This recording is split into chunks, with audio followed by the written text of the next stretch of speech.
Hello दोस्तों, स्वागत है आपका हमारे अपने चैनल नुमान मेडिसिन में।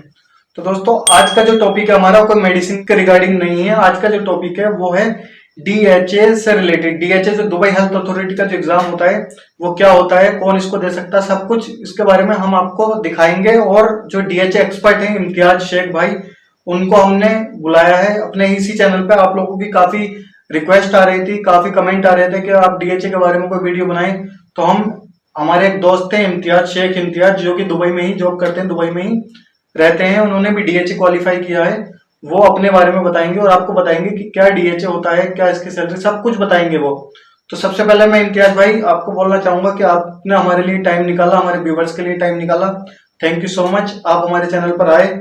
तो सबसे पहले आप ये बताएंगे तो इम्तियाज भाई कि डीएचए होता क्या है और कौन इसको दे सकता है। हेलो एवरीवन और थैंक यू शाहबुद्दीन भाई मुझे आपके चैनल पे इनवाइट करने के लिए। देखिए, मेरा तो सबसे पहले खुद का एक्सपीरियंस तो ये है कि मैं यहाँ पे ऑलरेडी 4 साल रह चुका हूँ और 4 साल के बाद में भी और 6 महीना, मतलब 4 साल 6 महीना हो चुका है मेरा यहाँ पे जॉब करते हुए। और डीएचए के रिलेटेड ये ऐसा है कि कौन इसे दे सकता है, तो दे तो सभी जन सकते हैं। जो भी एक डिप्लोमा होल्डर है या डिग्री होल्डर है या एमफार्म होल्डर है या जो फार्म डी होल्डर है। बस शर्त यह है कि आप डिप्लोमा के बाद में आपको 2 साल का गैप होना चाहिए, बी फार्म के बाद में 2 साल का गैप होना चाहिए और एम फार्म होने के बाद या फार्म डी होने के बाद में 2 साल गैप होना चाहिए। ठीक है, 2 साल गैप इसके लिए बोलते हैं क्योंकि 2 साल के गैप में आपका 2 साल का एक्सपीरियंस बनता है। तो वो 2 साल का एक्सपीरियंस हमें लगता है यहाँ पे शो करने के लिए, क्योंकि आपका डेटा फ्लो प्रोसेस हो सके। और डीएचए क्या होता है, तो डीएचए क्या होता है तो सबको ही पता है कि डीएचए एक दुबई हेल्थ अथॉरिटी करके जो दुबई के लिए एग्जाम है वो है।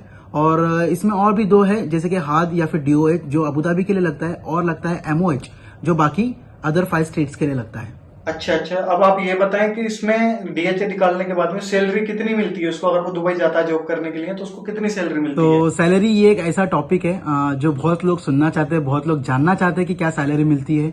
बहुत सारे जगह पे बहुत सारे गलत वीडियोस भी आ चुके हैं कि किसी को स्टार्टिंग सैलरी 5000 मिल रही है। ऐसा नहीं कि नहीं मिलती है, ऑफकोर्स मिलती है, बट कैसा है कि बहुत कम रेयर चांसेस है। जो नॉर्मली जो दुबई में आज के टाइम पे जो प्राइस चल रहा है, जो सैलरी का ये चल रहा है, रेंज चल रहा है, वो एक डिप्लोमा होल्डर के लिए एनीवेयर बिटवीन 2500 टू 3000 चल रहा है। और एक फार्मासिस्ट यानी कि बैचलर्स के लिए ये चल रहा है आपका ऑलमोस्ट 3500 टू 4000 के बीच में। अगर आपको अच्छी कंपनी कोई हायर कर दे तो 4000 मिल जाता है as a pharmacist. But diploma holders के लिए जो सैलरी मिल रही है वो 2500 से लेकर 3000 इतना ही मिल रहा है। वो भी दुबई में थोड़ा सा रिस्की हो गया है जॉब मिलना डिप्लोमा होल्डर्स के लिए। बट ऐसा नहीं कि जॉब नहीं मिल रही, जॉब मिल रहे, बट ओनली मतलब जो सैलरी है वो इतने यही सैलरी पे मिल रही है अभी। ये एक हो गया नॉन एक्सपीरियंस या फ्रेशर्स की बात कर रहा हूँ।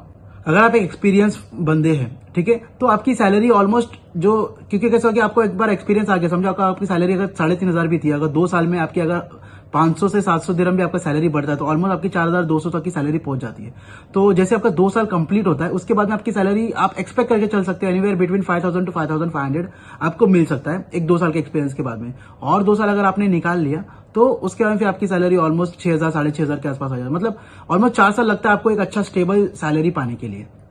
और ये जो सैलरी की जो मैं बात कर रहा हूँ ये कैसा है कि ओवरऑल, मतलब मैं एक रफ फिगर बता रहा हूँ क्योंकि अबू धाबी का थोड़ा सा सैलरी में फर्क होगा।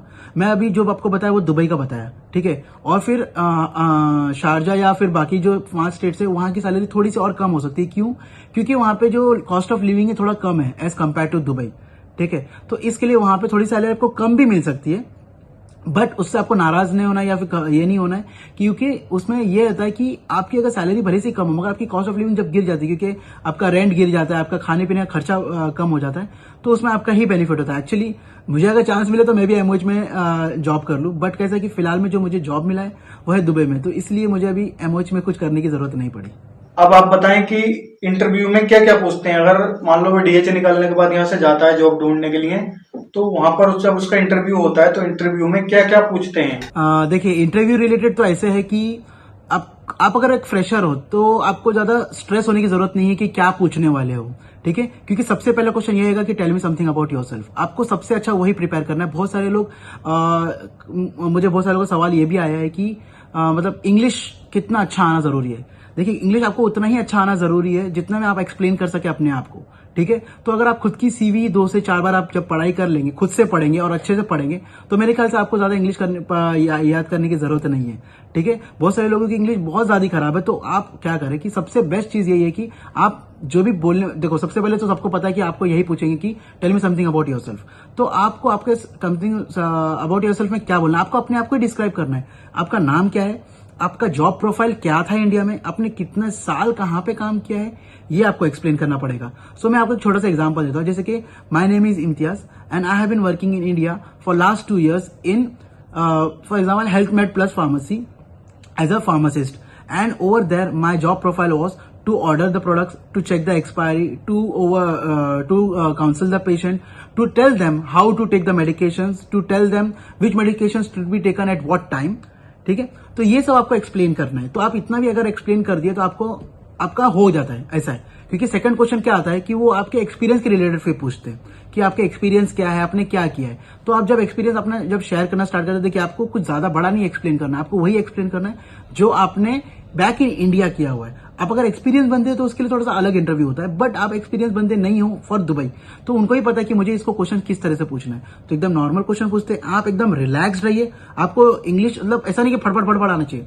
आपको नहीं आ रही कोई बात नहीं, ठीक है। देखिए सामने वाला भी आपको सपोर्ट करने के लिए बैठा है, ऐसा नहीं कि आपको भी भगाने की, क्योंकि उनको भी जरूरत तभी आपको बुलाया उन्होंने, बराबर।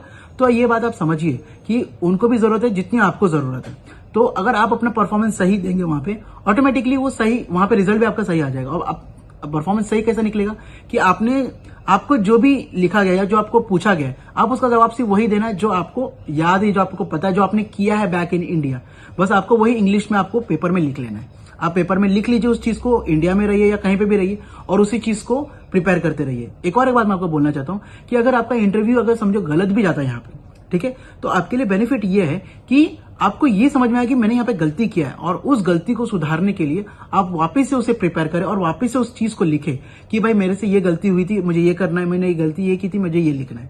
समझ में आया? तो जितने बार आप उसको लिखेंगे और जितने बार आप उसको पढ़ेंगे, उतना ही आपका वो परफेक्ट होते जाएगा। जैसे कि हम लोग एग्जाम में कैसे पढ़ाई करते हैं, सेम उसी तरह से। बट यहाँ पे से आपको जॉब पाना है, तो आप शायद इसके लिए और अच्छे से तैयारी करें।